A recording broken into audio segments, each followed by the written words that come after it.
चहा सांगते. भुयाजी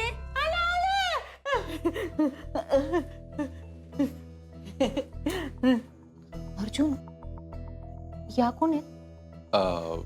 ह्या फुयाजी आहेत, इथं काम करतात. फुयाजी ह्या आर्या मॅडम आहेत. हा, आम्ही पोलीस स्टेशनला एकत्र असतो. बरं बरं मॅडम ह्या ना चहा आणू. हा चहा ना. बरं बरं. नाही नको अपर्णा मॅडम, आम्हाला लगेच निघावं लागेल. अर्जुन, खडकीला आपल्याला बंदोबस्त लावून यायचंय. हो, लक्षात आहे माझ्या. अर्जुन लगेच निघतोयस का? हो आप्पे, लवकर निघावं लागेल आता. अरे मग डबा तयार आहे. ऐक ना, डबा नको देऊ आता, गडबडीत निघावं लागेल. मी एक काम करतो, तिकडचं उरकलं की येतो आणि जीवनच जाईल परत. मग नाही अर्जुन, त्याची काहीच गरज नाही. मी आणलाय तुझ्यासाठी डबा. नाही घरी त्याचा डबा तयार आहे. आजची कामं लवकर उरकतील असं वाटत नाहीये. आणि तसंही मी अर्जुनच्या आवडत्या आळूवड्या आणल्या.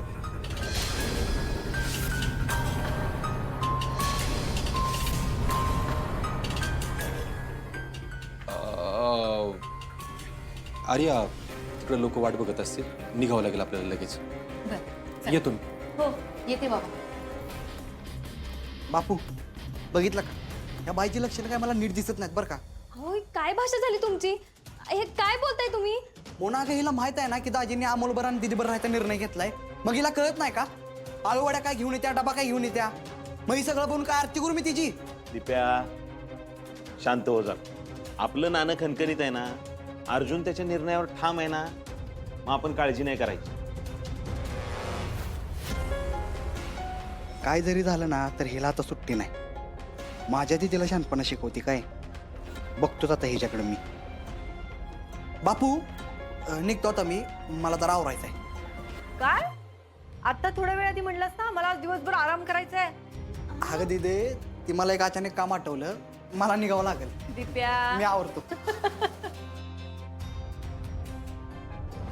भुयाजी हा आतलं बघा तुम्ही आवरायचं. बरं बरं. हा हा. बापू मी पण निघते आता. बरं. बाबा येते का म्हणून.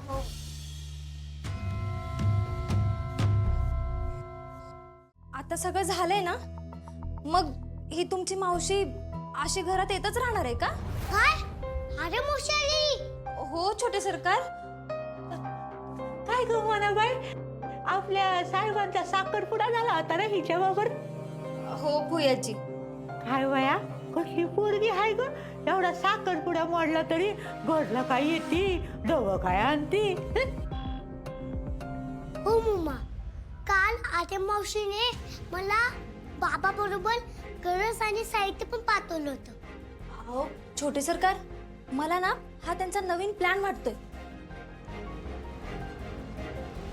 अहो, तुम्हाला खुश करण्यासाठी त्यांनी हे सगळं केलं असणार आहे बघा.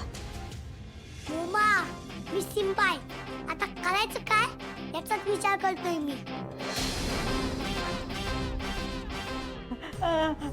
छोट मालक, अहो माझ्याकडे एक उपाय आहे बर का. काय उपाय भुयाजी? ते उपाय केला ना की मग साहेब आणि मॅडम 7 जन्म वेगळं होणार नाहीत. 7 जन्म? अहो भुयाजी, अहो उपाय काय सांगा ना लवकर. हे बघ बया, आता मी पडली बाहेरची बाई, पण मला लई वाटतं साहेबांचं आणि मॅडमचं नातं असं फुलासारखं फुलायला पाहिजे. हा बोल काय पुयाजी, आता किती भाऊ खाताय? ते ब्रह्मकमळ म्हणून असते, ते माहितीये का तुम्हाला? नाही पुयाजी.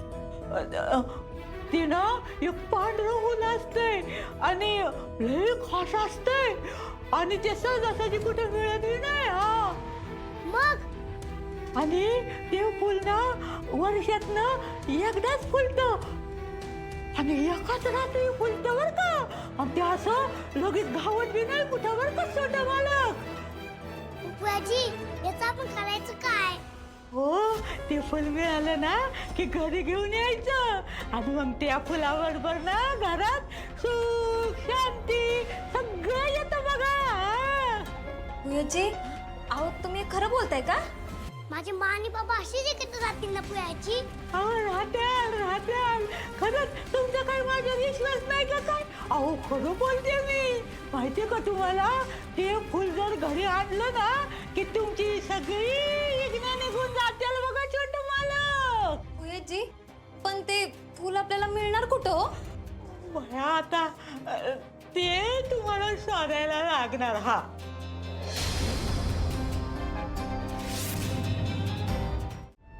बापरे, कसलं तयारी तू बायस तू?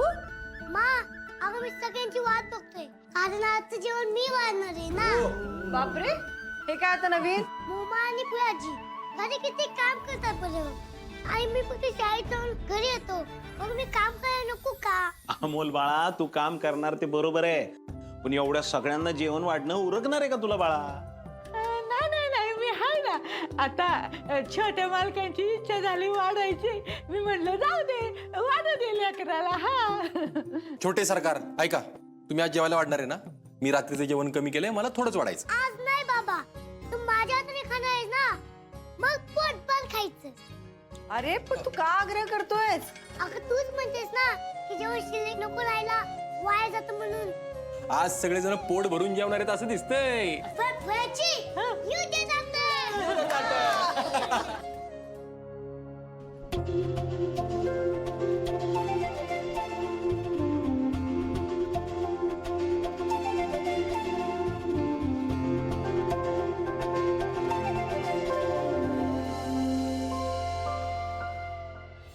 बया, माझं निम्म काम त्या पोरानंच हलकं केलंय.